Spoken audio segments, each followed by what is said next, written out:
Hello दोस्तों, हमारे YouTube channel पर आपका एक बार फिर से बहुत बहुत स्वागत है। जैसा कि आप देख रहे हैं यहाँ पे क्लास 10th का एक जो है चैप्टर लिखा हुआ है बहुपद। तो बहुपद जो है उसका एक टॉपिक आज लेकर के आए हैं जिसका नाम है बहुपद के शून्यक। तो बहुपद का शून्यक क्या होता है या शून्यक मान क्या होता है, इसके बारे में आज जो है हम लोग पढ़ेंगे। तो बहुपद का शून्यक क्या होता है, तो बहुत ही आसान है और आपके लिए बहुत ही इम्पॉर्टेंट है और हर साल जो है इससे जो है एक क्वेश्चन ऑब्जेक्टिव में पूछा जाता है या एक नंबर में पूछा जाता है। तो बहुपद के शून्यक क्या होते हैं? चर संख्या का एक ऐसा मान जो बहुपद को शून्य कर दे।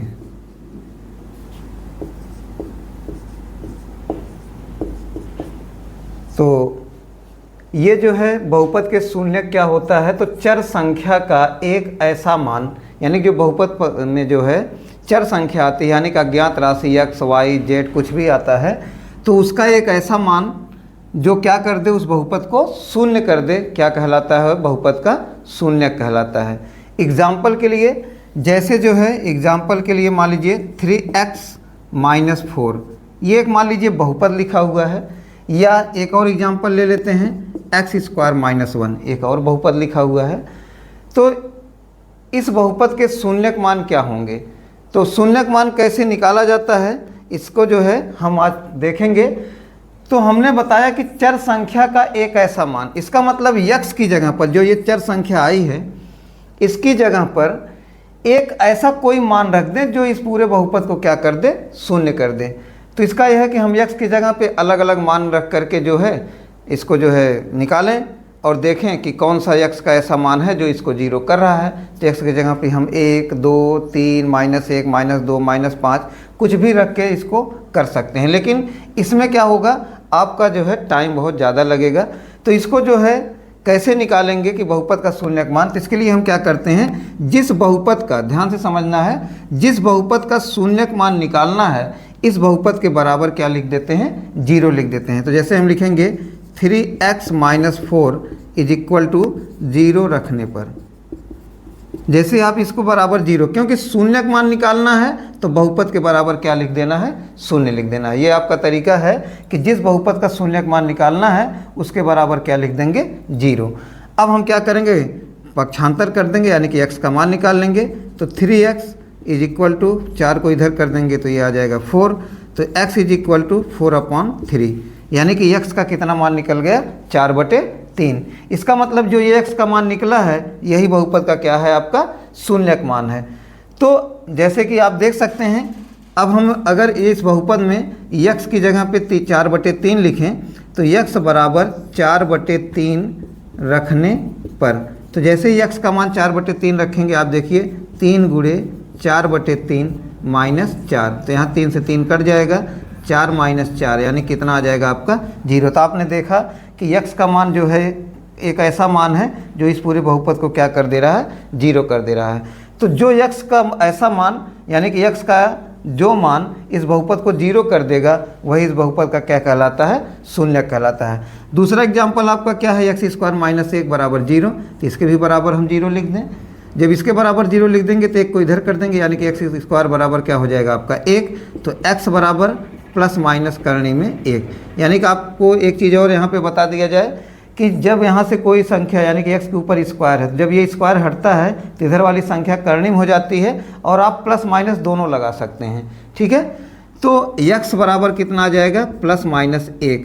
तो मतलब x का यहाँ पे एक मान आ रहा है +1 और दूसरा मान x बराबर कितना आ रहा है, मतलब एक बार प्लस लेना है और एक बार क्या लेना है, माइनस।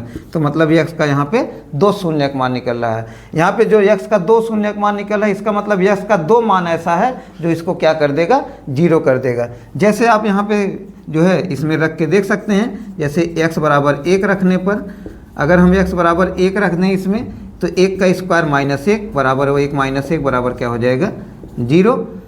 अब इसी तरह से अगर x की जगह पे -1 रख दिया जाए, x बराबर -1 रखने पर, तो जब x बराबर -1 रख देंगे तो माइनस एक का स्क्वायर और माइनस एक, तो आपका माइनस का स्क्वायर प्लस होता है और एक का स्क्वायर क्या हो जाएगा, एक, माइनस एक बराबर हो जाएगा 0।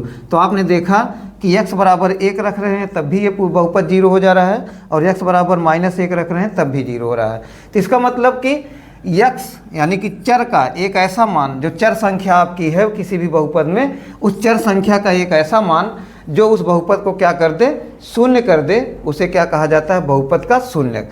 अब आप यहाँ पे देखेंगे कि जो ये दोनों बहुपद लिखे हुए हैं, इन दोनों बहुपद में आप या इसका जो है क्या आया है, इसका जो है 2 शून्यक मान आया है, जबकि इसका कितना जो है शून्यक मान आया है, 1 शून्यक मान।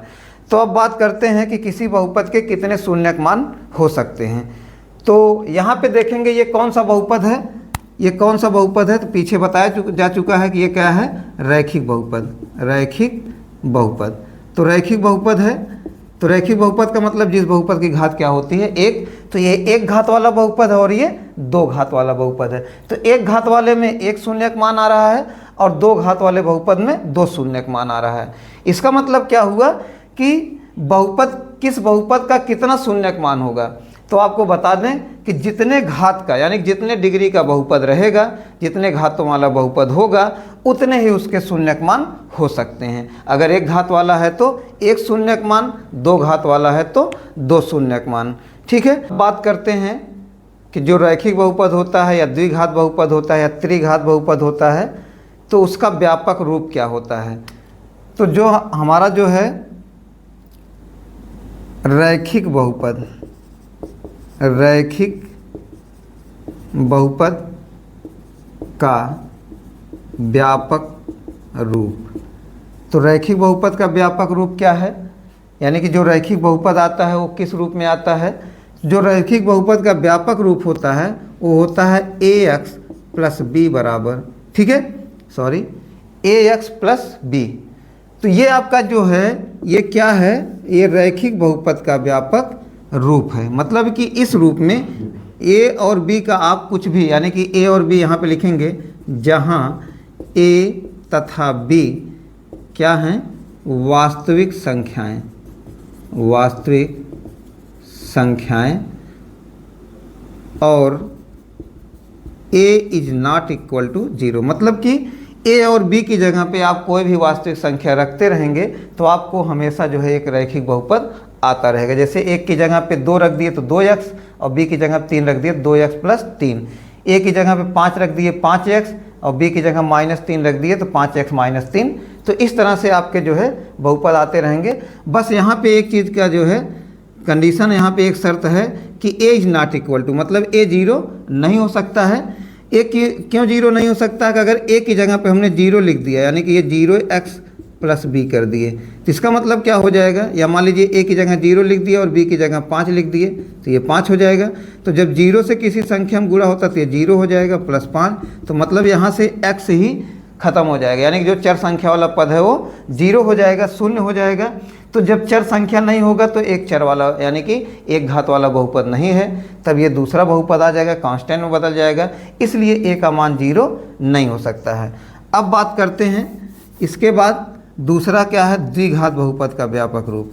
द्विघात बहुपद का व्यापक रूप, तो द्विघात बहुपद का व्यापक रूप क्या है, ax² plus bx plus c, ये आपका क्या है, द्विघात बहुपद का व्यापक रूप है। तो इसमें क्या है कि जहाँ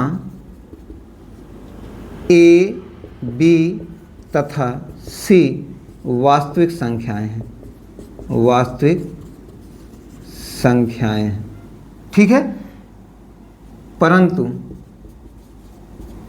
a is not equal to 0। यहाँ पे क्या है, यहाँ भी a is not equal to 0, यानी कि अगर इस रूप में जो ये आपका रूप लिखा हुआ है इसे द्विघात बहुपद का व्यापक रूप कहा जाता है, यानी कि ये आपका द्विघात बहुपद का एक व्यापक रूप है। इसमें क्या है कि a का मान, b का मान, c का मान, कोई भी वास्तविक संख्या रखेंगे तो आपको एक द्विघात बहुपद मिलता रहेगा, लेकिन a की जगह पे 0 नहीं लिख सकते हैं, जैसा कि आपको पीछे बताया गया कि यहाँ पे 0 रखेंगे तो ये पद शून्य हो जाएगा, तो ये रैखिक बहुपद नहीं होगा। सेम उसी तरह से अगर a का मान यहाँ 0 रखेंगे तो ये पद शून्य हो जाएगा।